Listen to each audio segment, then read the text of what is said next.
Mga kapuso, doble ingat po sa pag-uwi ng gabi ngayong Kapaskuhan, lalo na kung galing sa kasiyahan at nakainom. Sa Quezon City, isang lalaking lasing ang nabiktima ng modus ng ilang kawatan at tinaguriang Chris Limas. Balitang hatid ni Oscar Oida.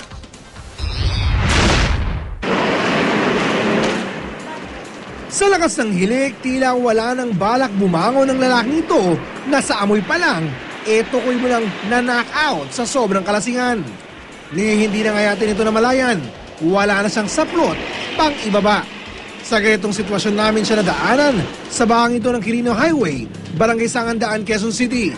Makailang beses siyang pilit ang ginisi ng mga otoridad, pero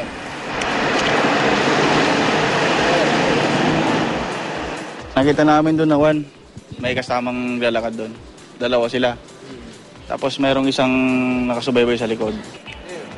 maya-maya pa ang sinabing umaalalay, tila may dinudukot na sa bulsa ng biktima.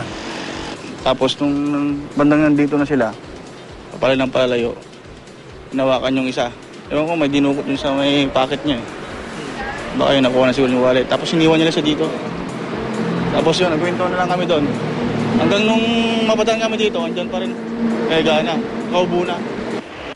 Tapos makuha ang wallet, hinubaran pa ang biktima.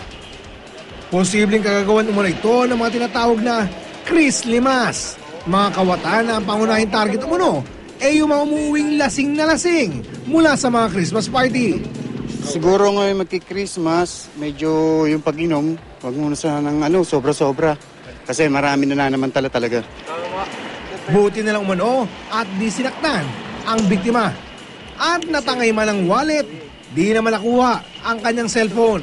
At para di muling mapahamak, minabuti ng mga otoridad na dalhin muna siya sa barangay nang doon na magpalipas ng kalasingan. Oscar Oida, GMA News.